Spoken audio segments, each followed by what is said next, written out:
Hello, beloveds. Thanks for tuning back in once again to the Queen Ahmadiyyah Shakur TV show. I am your host, Queen Ahmadiyyah Shakur. So as you're coming in, please feel free to go ahead and subscribe to the channel if you haven't done so already.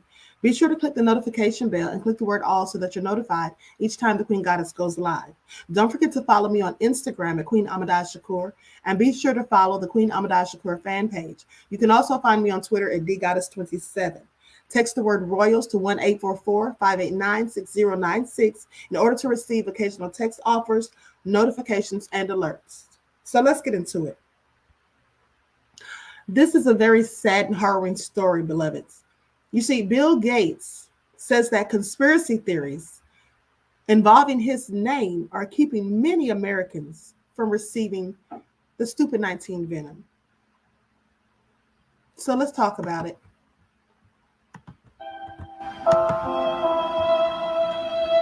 Since the start of the pandemic, billionaire health philanthropist Bill Gates has been a target of bizarre, stupid 19 conspiracy theories.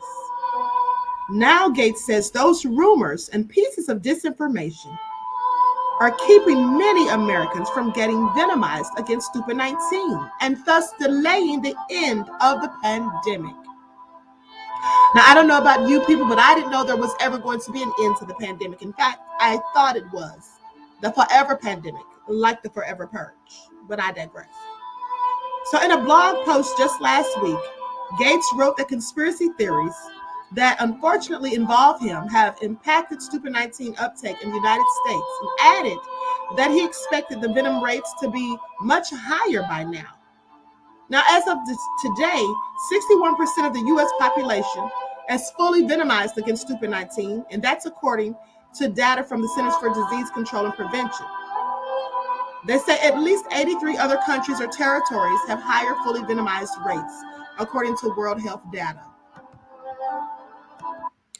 And so they say this is part of a larger trend toward distrust in institutions, and it's one of the issues that I'm most worried about heading into 2022, Gates says.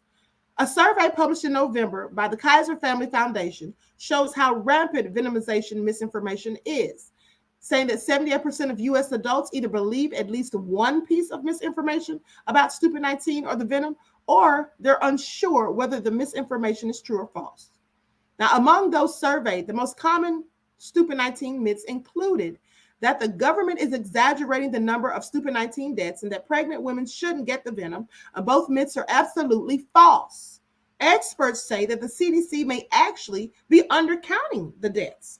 And there's no scientifically sound evidence that the country's stupid 19 venom can cause any fertility issues. And this is according to the CDC. Now, they say the venom is perfectly safe for people who are pregnant, breastfeeding, or planning to get pregnant. Unfortunately, millions of Americans remain hesitant or outright unwilling to get venomized against stupid 19 simply due to largely misunderstanding and a lack of information. And there's no simple fix to combating disinformation. So Bill Gates has a suggestion, and hopefully you'll heed this, and maybe the government will too.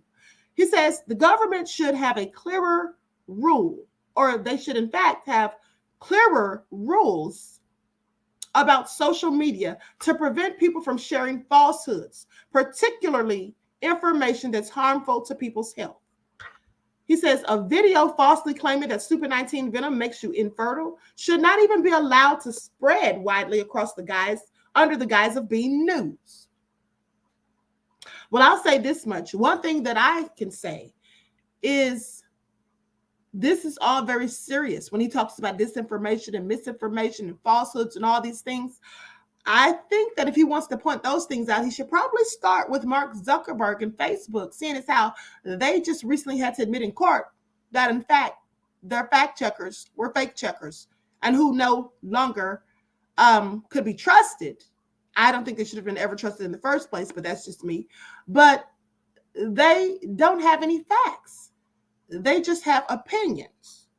And so with that all being said, that's where I think Bill Gates should start. And, you know, it's also news to me that he believes that people aren't getting the venom because of these conspiracy theories about him and these mistruths that are obviously being told, he says.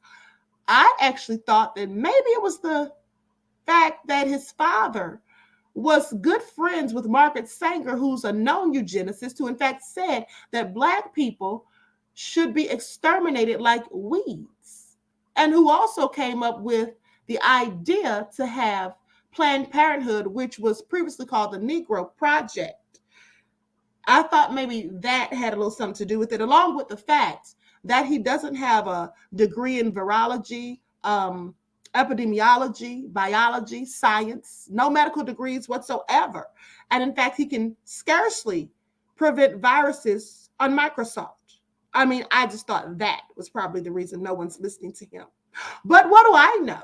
So, on that note, I'm going to conclude this broadcast. I want to thank you all for tuning in. Please like and share the video, subscribe to the channel if you haven't done so already, and I hope to see you all in the next chat. Peace.